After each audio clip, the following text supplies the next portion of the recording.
Hey guys, what's up? It's McNeil from Louisa Automotive, and today we're going to be talking about the pros and cons of running a multi-million-dollar dealership. So this is basically like a part two of the last video we made. So pros and cons of opening up a premium or high-end dealership. Okay, now before we get into this video is sponsored by me. So go to louisa.ca and get your wipers, where you'll be entered in a draw for a chance to win $500. Now if you buy wipers between now and December 31st, you'll be entered in a draw. Nothing more you got to do, and then you could potentially win 500. Okay, if you like this type of content, don't forget to subscribe, like, share it, because that's how you feed the YouTube algorithm and it helps us grow. Okay, now let's get into the topic of the video today.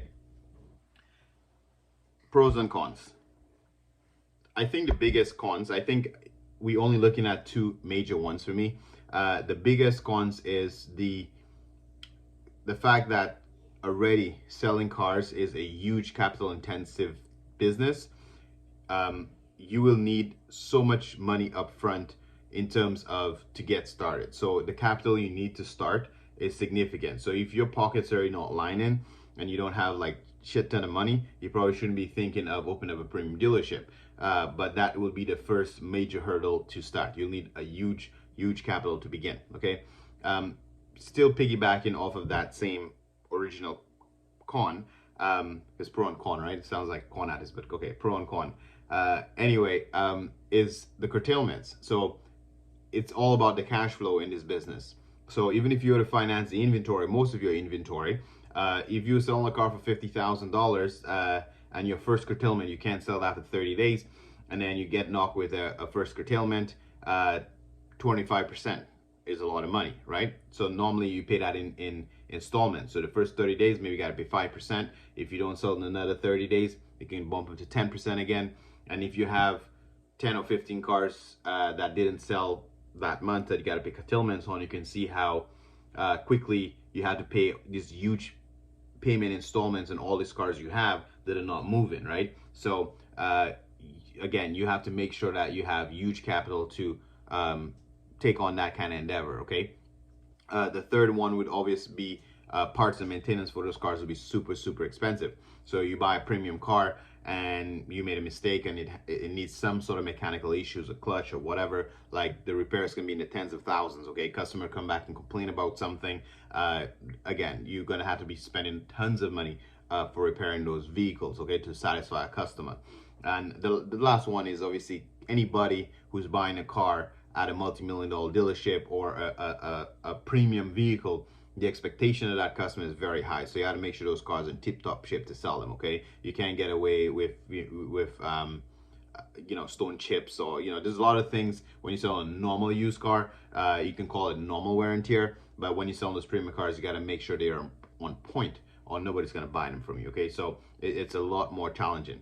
Now, when you want to go to the pros now, because pros and cons, when you want to go to the benefits of that premium dealership is the fact that you specialize, you will sell more trust to the public. So being specialized in selling, let's say, only Lambos, or if you want to sell Teslas or whatever the case may be, the fact that you specialize in that, people will trust that you know what you're doing when it comes to premium cars. It's not like you're selling a bunch of fucking Honda Civics and you have one Lambo. They're like, okay, well, what does this guy know about Lambos, for example, right? So if you have a bunch of the same premium cars, you sell trust to the public, it is absolutely great.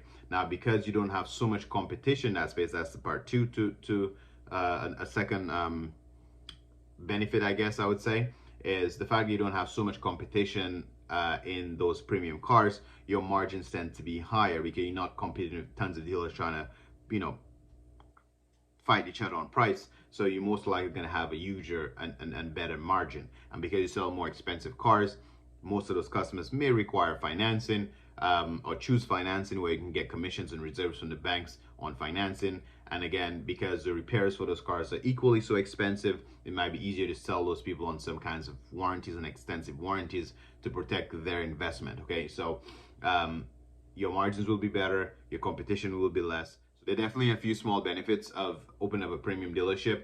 And of course, it's going to be super fun driving all those premium cars, and you're going to enjoy going to work every day. But again, it's going to be a super capital intensive business. So make sure you're not making a business decision because you think it's going to be fun and cool to sell premium cars, and you're making it more of a financial decision. You look at your numbers, and if you could afford to open up a premium dealership, you go ahead and do that, because you might be surprised if you open up a cheap dealership selling cars $10,000 to $15,000, you might be making a shit ton more money than some of those high-end dealerships if you can move, because there's more people who need cars under 10 grand. Okay, so instead of trying to sell to the 1%, you sell to the 99%. You can move a lot more volume. So yes, your margins might be smaller, the dollar amount of the car you're selling is smaller, but the volume business you can do, don't underestimate the power of that. Okay, so you want to sell one car a month, make 20 grand, or you can end up selling 100 cars a month. You know what I'm saying? So it all depends on what type of volume you want, what type of business plan you have, and how much capital you have. So it will be super fun to open up a dealership like that, but you got to make sure that you got the capital to support that type of business plan. Okay, hopefully this helps you and answers your question. Okay, thanks for watching, guys. I'll catch you in the next one. Peace.